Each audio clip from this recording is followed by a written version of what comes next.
Praise the Lord. இன்றைய பலப்படுத்தும் வார்த்தை சங்கீதம் 143 அதிகாரம் 10வது வசனம். சாம் சாப்டர் 143 verse 10. உமக்கு பிரியமானதை செய்ய எனக்கு போதித்தருளும், நீரே என் தேவன். Teach me to do your will, for you are my God. ஹல்லேலூயா. இன்றைக்கு நீங்க ஏசப்பா கிட்ட சொல்லி ஜெபம் பண்ணுங்க. ஏசப்பா, உங்களுக்கு பிரியமுள்ள ஒரு வாழ்க்கை வாழ, உங்களுக்கு பிரியமான காரியங்களை செய்ய எனக்கு நீங்க கற்றுக் கொடுங்க.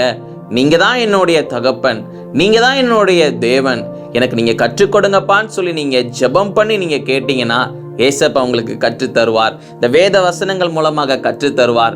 ஆவியானவர் நீங்க ஜெபிக்கின்ற பொழுது உங்களுடைய இருதயத்துல பேசுவார், உங்களுக்கு கற்றுக் கொடுப்பார். இதுதான் கர்த்தருக்கு பிரியமான ஒரு வாழ்க்கை, இப்படிதான் நீ வாழணும் மகனே, இப்படிதான் நீ வாழணும் மகளே, அதுதான் எனக்கு பிரியம் அப்படின்ட்டு ஏசப்பா உங்களுக்கு கற்றுக் கொடுப்பார்.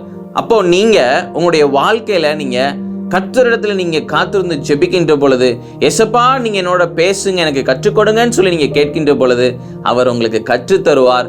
எல்லா காரியங்களையும் உங்களுக்கு கற்றுக் கொடுத்து உங்களை உயர்த்தி வைத்து அவர் உங்களை கொண்டு பெரிய காரியங்களை செய்வார். அதனால ஏசப்பா எனக்கு நீங்க சொல்லிக் கொடுங்கப்பா, எனக்கு நீங்க கற்றுக் கொடுங்கப்பா, நான் வாழணும், உங்களுக்கு பிரியமுள்ள வாழ்க்கை வாழ நான் என்ன செய்யணும்னு சொல்லி நீங்க தாழ்மையா கேளுங்க. ஏசப்பா நிச்சயம் உங்களுக்கு சொல்லி கொடுப்பாங்க. நாம எல்லாரும் கண்களை மூடி ஜெபிக்கலாம். எங்களை நேசிக்கிற நல்ல தகப்பனே, ஏசப்பா பிள்ளைங்க இந்த நாள்ல உங்களிடத்துல கேட்கிறாங்க. ஆண்டவரே, நீங்க பிள்ளைங்களுக்கு கற்றுக் கொடுங்கப்பா, உங்களுக்கு பிரியமுள்ள ஒரு வாழ்க்கை வாழ தங்களை அர்ப்பணிக்கிறாங்க. நீங்க பிள்ளைங்களை கொண்டு பெரிய காரியங்களை செய்யுங்க, பிள்ளைங்களை கொண்டு பயன்படுத்துங்க, ஆசீர்வதிங்க. இயேசுவின் மூலம் ஜெபிக்கிறோம் பிதாவே. ஆமேன், ஆமேன், ஆமேன். ஏசப்பாவுக்கு பிரியமுள்ள ஒரு வாழ்க்கை வாழ்கின்ற பொழுது ஏசப்பா உங்களை உயர்த்துவார், உங்களை ஆசீர்வதிப்பார், சந்தோஷமாக வாழ வைப்பார்.